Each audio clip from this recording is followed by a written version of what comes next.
As I begin, I do worry that perhaps this audience, as a group of young entrepreneurs, may think that the issues of development don't really touch you. But if you think that, let me urge you to think again and consider the issue more carefully. As entrepreneurs focused on business, you would be absolutely right in telling me that you are the ones creating jobs and kickstarting the economy, and I'd agree. Our development assistance is not intended to do what the private sector does best, and I know that a vibrant private sector, making informed choices, reflecting Nepal's opportunities and market realities, is the vehicle that will create jobs and drive the nation's economic growth. But how can that private sector be successful if there has not been a committed effort to develop the nation? Could you compete successfully today if there had not been revolutions in education and healthcare in this nation over the past 60 years? Could you compete effectively without the infrastructure development that is essential to compete in a world where telecommunications, the World Wide Web, and global interconnectivity are critical elements for success? In this economy, in which agriculture is a major factor, can you generate economic growth, create jobs, and make profit in agro-industries if the fundamental agricultural development policy of the nation fails? Development may not create the jobs, but it is an essential precursor. It's a condition precedent to building the enabling environment, developing the capacity, and nurturing the human resources that are essential to private sector-led economic growth. So, in a lot of ways, Entrepreneurs for Nepal is probably just about the best group I could be talking to about this issue.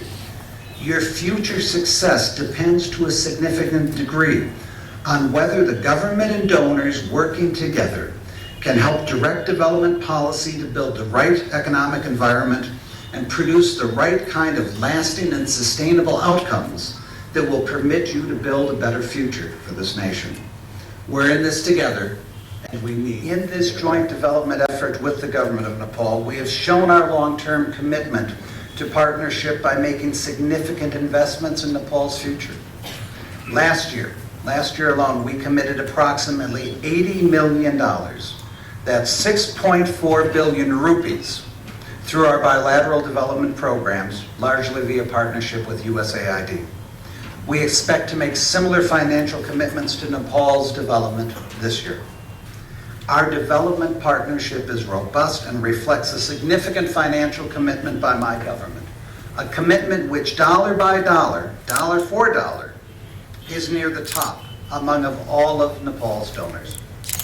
To those who claim we are wasting our money or that our efforts have no impact, I tell you that you are wrong, dead wrong. I have seen at firsthand the impact of these programs. I know that the money is well spent.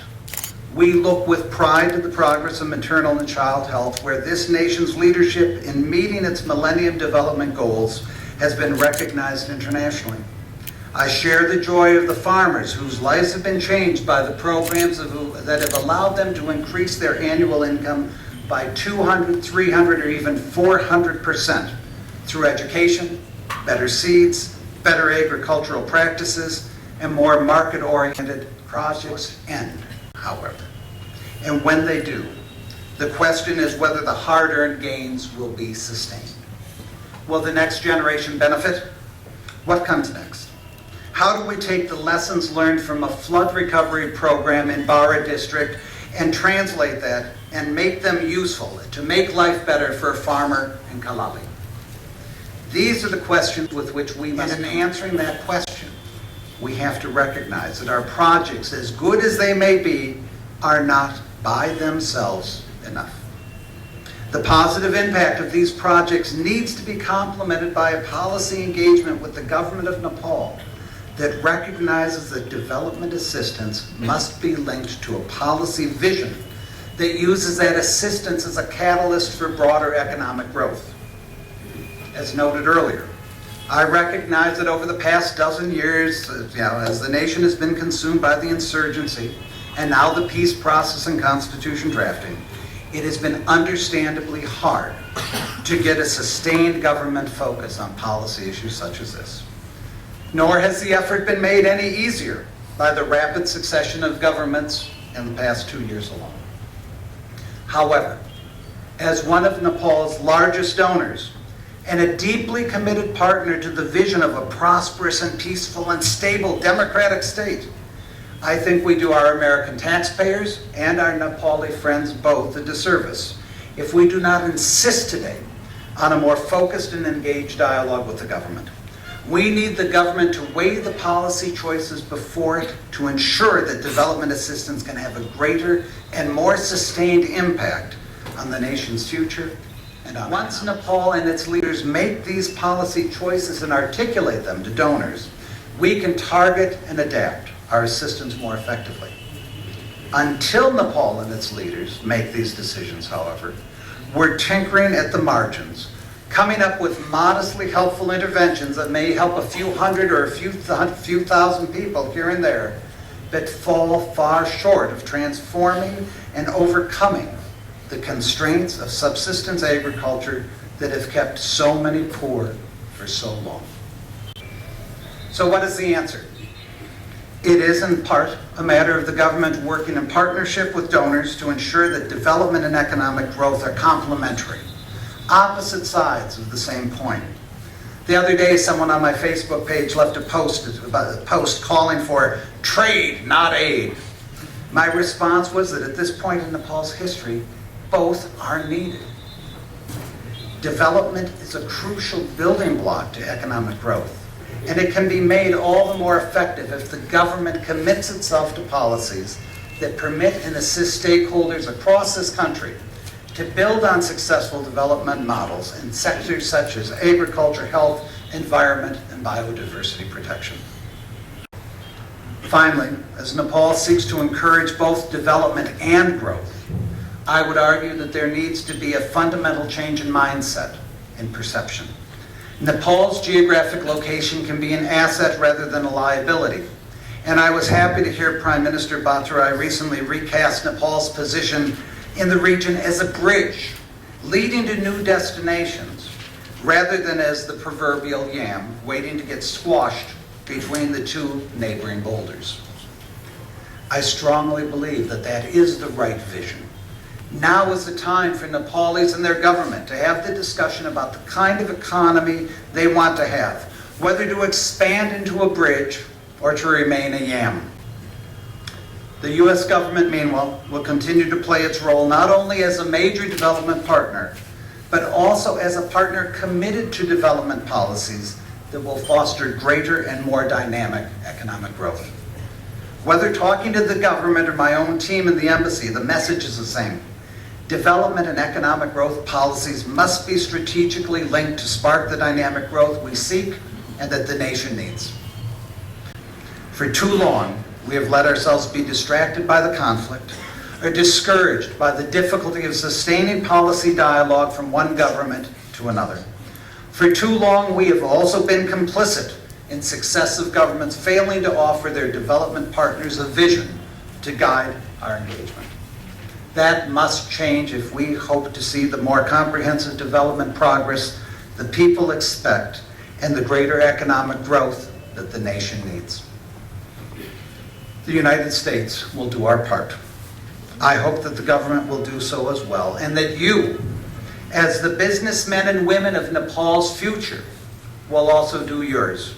Raise your voices, share your vision, and together, let's define a path forward that will foster development, peace, and the economic growth that will fuel the future for the coming generations.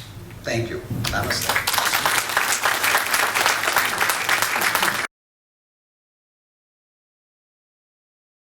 They find some of these companies that want to come and invest and be partners here, but they need to have a reason. They don't come invest for their health. They come and invest to make money. And this was one of the great challenges. When we brought these companies here, I remember there were a number of folks from the government who would speak to them. These were folks at the working level and say, we want you to invest in Nepal, and here's why. Here's why it will help our country. Here's how it will help us to develop this sector. Commercial companies aren't coming here so that they can help with development. That's what development agencies like USAID do. Commercial companies are coming here to make a profit. And when someone from the government says, please invest because it will help us, that's the wrong message. The message is, please invest because you'll make money. We'll build together for the future. And we can build a great partnership. And again, I don't fault these folks from the government for saying this, because they have grown up professionally in an environment, of insurgency and all the rest, where you never got investment. So they always talked about donors, and they talked to donors. So they've learned the language of talking to donors.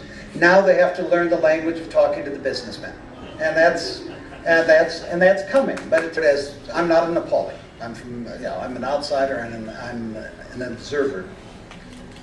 But I hear this all the time. I hear this from young people. I hear this from businessmen. I get okay, Gardner, what can we do? It's out of our hands. If only you, if only the donors, if only this, if only that, but we have no power. We are powerless victims, merely puppets. And I hear this constantly. I hear young people say, I'd like to be an entrepreneur, but the politics are bad. The economy is rough. Labor and energy, what do I do? Okay, Gardner, they throw up their hand. And I tell them, if you wait until all the conditions are perfect, you will have a beard longer than mine and whiter than mine. And you will still not have achieved anything. What I also will tell you, though, is I know that I believe, let me rephrase that, I believe as an observer and as from what I've been told by so many Nepali friends, that in a cultural and a historic and social perspective, the average citizen, so many communities throughout this country have not always had a voice. Their voices have not been heard, and their ability to shape the future, to have control over their future, seemed non-existent or was non-existent. That was the past. That doesn't have to be the future. That doesn't have to be today. And when I talk to young people here, 75% of the population of Nepal today is under the age of 35. 75%. That means for every old guy like me running around, there's 3 of you. You outnumber us. You're younger, you got more energy, you're tougher. You got an advantage right off the bat.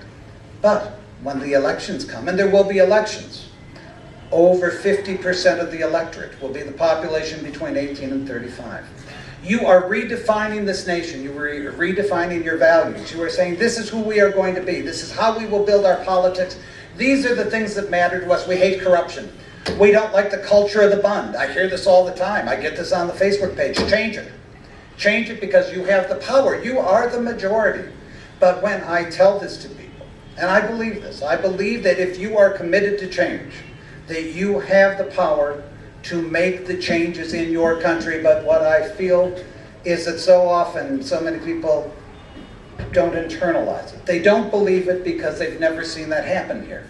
And that wasn't their parents' experience. That's not the way the culture tells you.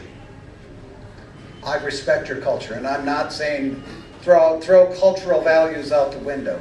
But if you want to change things, sometimes you do have to break a degree of crockery, and I do want that energy to be used constructively. The energy that's expended in a bund, the energy of throwing bricks through some taxi driver's window and then setting his cab on fire and destroying his livelihood. What good is that energy? What does it give the nation? Nothing. What does it give the individual? Nothing. Does it make your life better? No. Take that energy and put it in the right direction, and I do see this every day here, though. This organization is changing things. I see young social entrepreneurs on every level who are changing things. I see young businessmen, and it's not so young businessmen sometimes, who are saying, instead of saying, if only, they're saying, yes, labor is tough. The energy issue is a huge problem. I've got all these constraints, but I've got a good business model. I think I can make money, and they are making money. And you know that there are companies that are successful, but you have to decide that you are going to do this. You have to be committed to your values, and you have to make those choices. And you can affect the political process and all the rest of it, but it's not going to be easy. And as I say, maybe it sounds too simplistic for me to say that, but I believe this. And so that's my answer to you. Good luck, because it's in your hands. This is your country. You need to be here. Why are you here? Why have you not gone? I've talked to a lot of young people, though, and more young people are coming back. The vast majority still. I mean, if we issue a student visa, we know there's a good chance we're never going to see them back here, but we try. We want them to come back. But more are starting to come back because I think some of these young people do see a hope for the future and a vision for the future. But this, again, is one of the fundamental messages that we delivered. The last speech I gave that talked about building the economy in the private sector touched on this. When I talk to the political leadership, I talk about it all the time.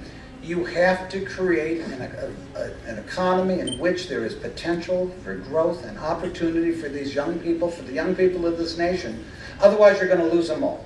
You're either going to lose them or the level of frustration. Why should you invest? Why should you care about your country if you don't see hope here for yourself? Why should you care if you don't see a future?